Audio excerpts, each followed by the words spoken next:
We begin with John Constantine, who is waking up. He can't believe what he's just done. He's done horrible things in his life, but this is the worst person he's ever done them with. Once John gets up, the devil greets him. "Good morning, John Constantine. So what happened?" To find out, we have to go back to the night before. Constantine asks Lucifer how his food is. The devil says it's a bit spicy. John says, "What does that matter? You're the devil." Lucifer asks if there's ever a moment when he doesn't feel the need to prove how tough he is. A good meal shouldn't be a challenge. John replies, "Fine, sure," but then asks why he's on the roof. Without saying a word, the devil brings him down. Though John knows he could have simply put him on the couch. Of course the devil could have, but he's not too pleased with John Constantine. When John was a little brat of 11 years old, he released a demon from his realm. John remembers. It makes sense. He saw a dead boy walking around the other day. Lucifer confirms it. The boy is possessed by the demon Despondio. Despondio was a minor demon, but he fed on anguish, grief, and loss. And none of those are in short supply in hell. So Despondio feasted and grew, becoming the Lord of Despair.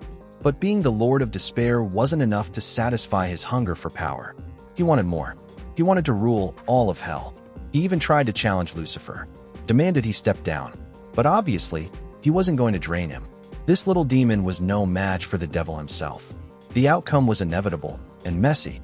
Lucifer made him choke on his own arrogance, then made him choke on his own intestines and guts. He was imprisoned, and over the centuries, he became small and weak. He would have disappeared, but John Constantine had to show off in front of his friends. The demon hid for years on Earth and grew inside the body of the boy he had possessed. He fed on people's despair, until he was strong enough to return and catch Lucifer off guard. He stole his wings, flew to Earth with them, and ever since, he's only grown more powerful. The devil is with John now because he wants him to fix what he did. John doesn't respond well to threats. He's heard of demons who try to scare him. It never ended well for them. He always found it rather amusing. So instead, Lucifer brought alcohol. This is an enriched wine from 1876. The ones who harvested the perfect grapes were canonized once it was bottled. Faceless people smuggled it from a place with no name. 23 people died trying to get their hands on it. After taking a sip, John tells him he's had better. Lucifer says there's probably a lesson in that, something about supply and demand, and the inherent evil of capitalism. John says if they're going to drink, they should do it properly.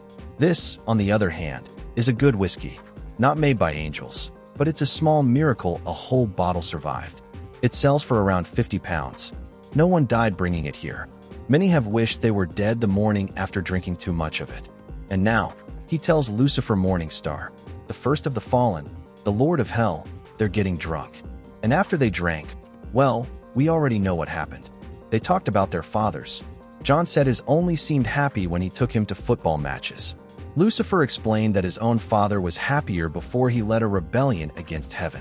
They bonded and cried. After that, Lucifer couldn't control what he felt toward John. He has that anti-evil magnetism that draws him in. Lucifer just starts laughing, then snaps his fingers. Suddenly, they're somewhere else. Lucifer tried to keep a straight face. Really, he knows the Lord of Lies, and he doubts even he could have committed to the act as well. He was just tormenting him. That's what he does. John shouldn't flatter himself so much. The devil has an entire underworld of beings throwing themselves at him every second of his existence. Some of the most beautiful and twisted creatures of all time are down there because they're extremely good at very bad and pleasurable things. As for John, he's got a bit of charisma, but that doesn't make up for the fact that he looks like he's rolled around on an unwashed floor for days. The devil has standards. He wouldn't sleep with someone that filthy. John walks away. Even for him, that was a low blow.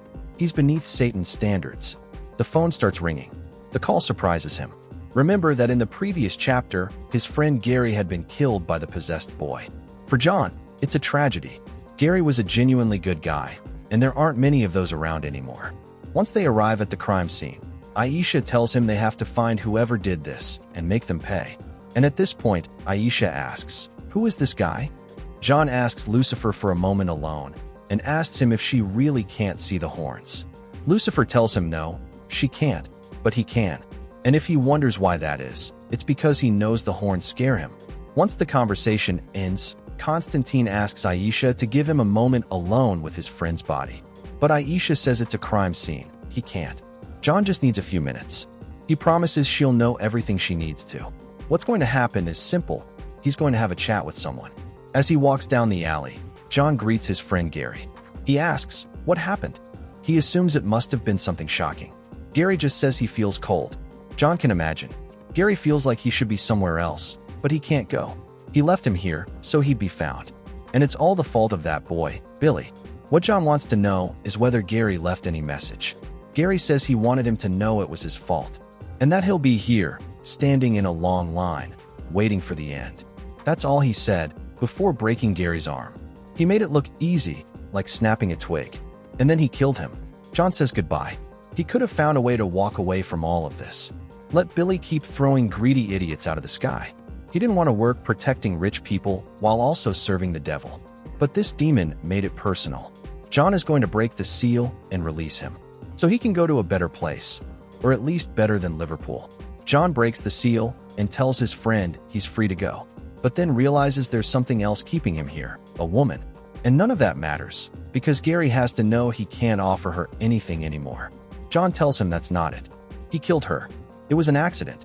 He says she was stuck, crying, all alone. John tells him he has lives to save. He can't spend too much time with the dead, even if it's his friend. Gary understands and begins to leave. John asks him not to. He can stay with him for as long as he wants.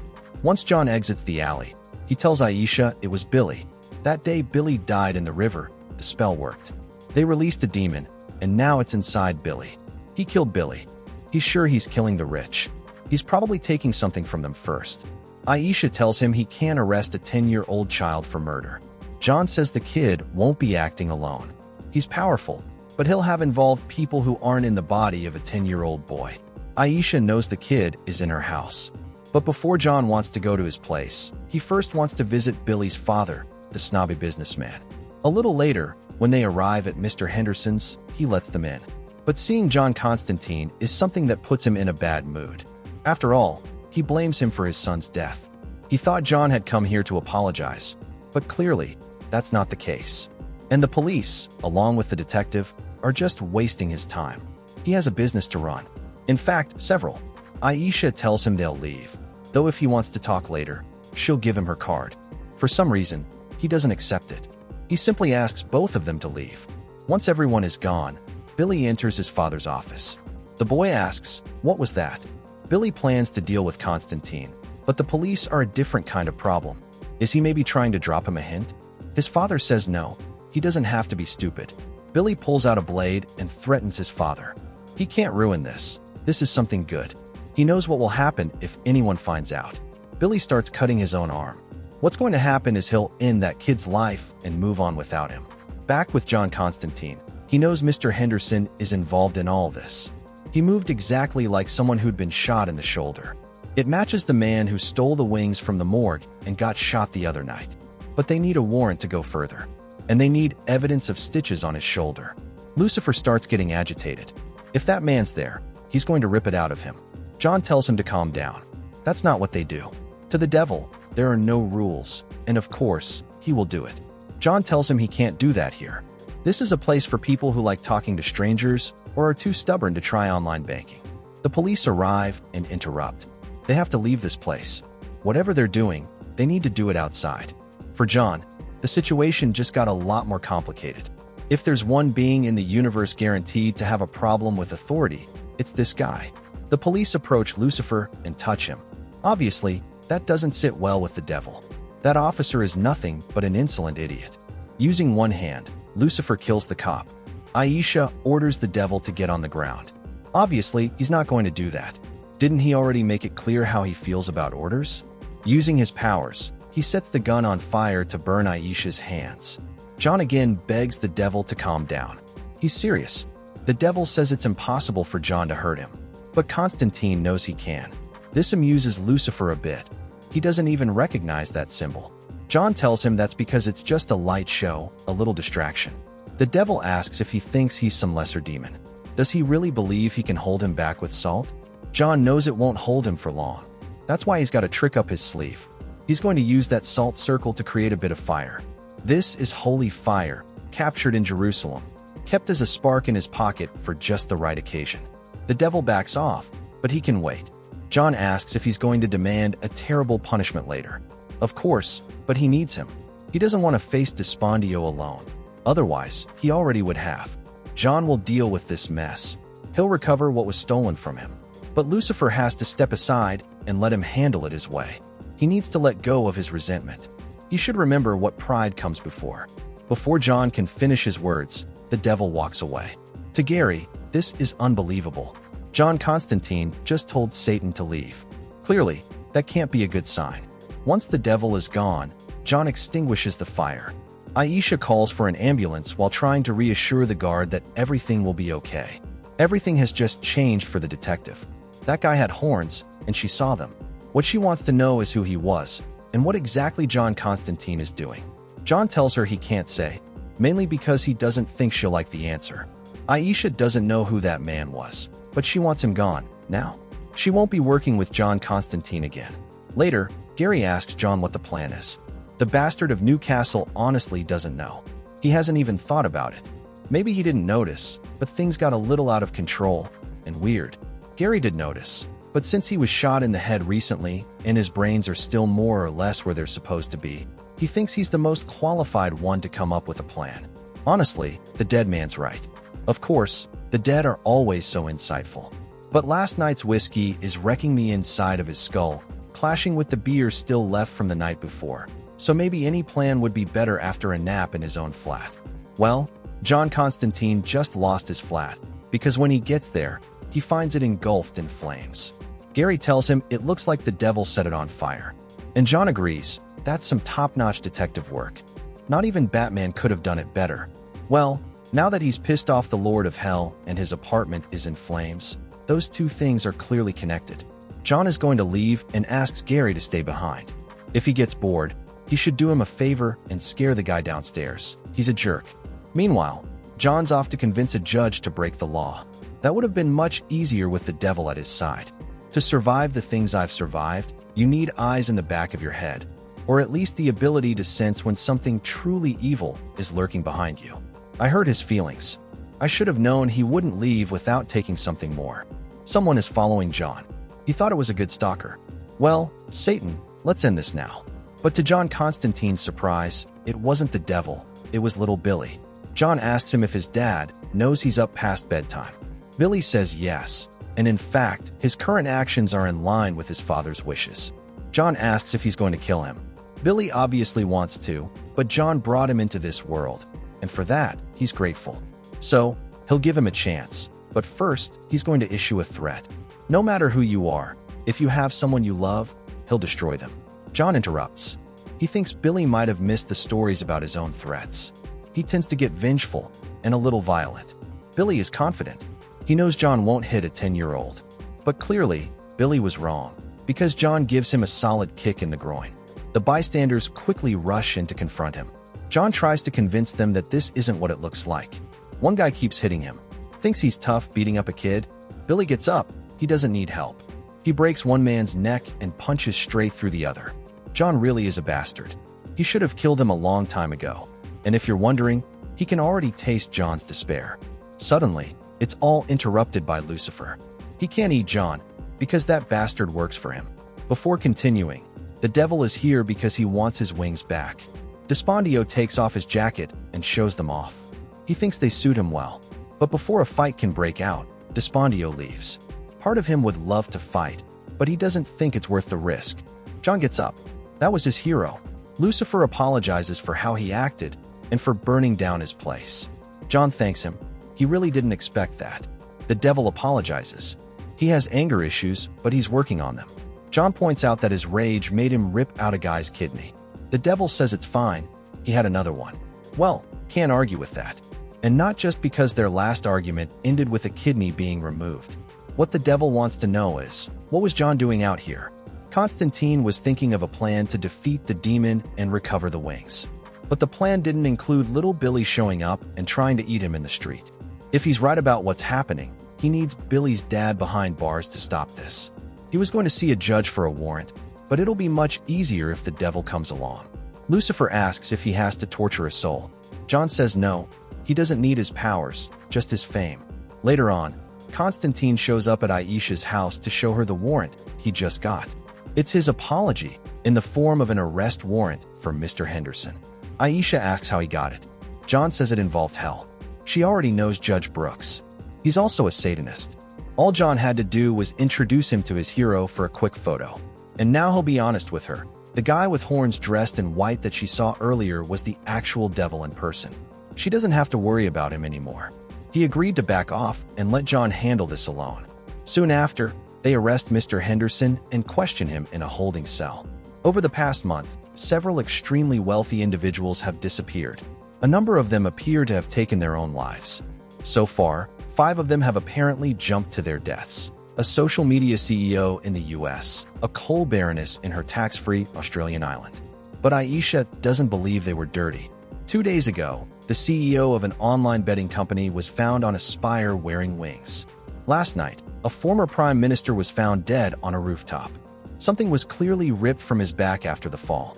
She believes it's all connected to those deaths and to the murder of Officer Gary Jones. And the person involved is his son. Mr. Henderson says his son is dead. She was there.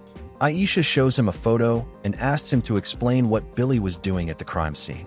Suddenly, John walks into the room and interrupts. It's just that Henderson's lawyer is here. The man says he didn't ask for a lawyer. John knows. What he wants to know is why the lawyer wants to help him. He knows exactly who made the call.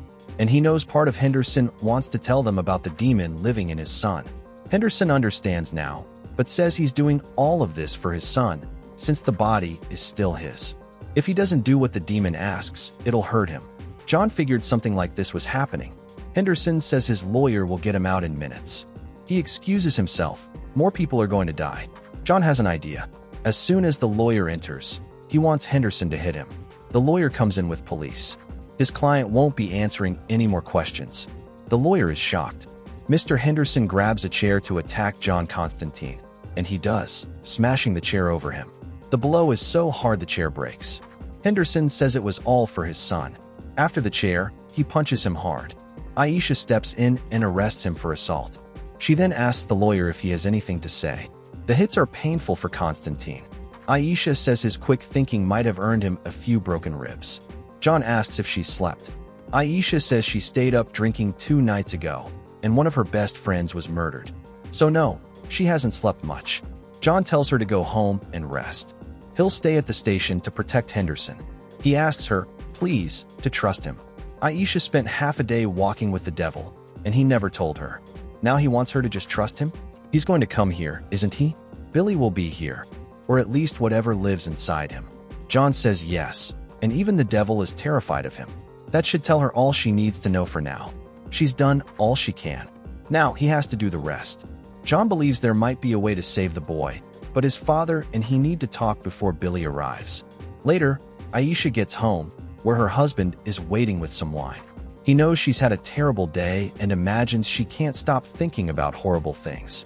He thought maybe she could drink until she passed out. She knows she has a caring husband, but asks, what about that giant bowl of candy? Well, that's for a sleepover. The kids invited a friend and said they could play until it was so late they couldn't control their emotions. Aisha asks if they know about Gary. For now, they don't, and he doesn't want to tell them. Tonight, they just want to give them a big bowl of sugar. Aisha walks over to the kids.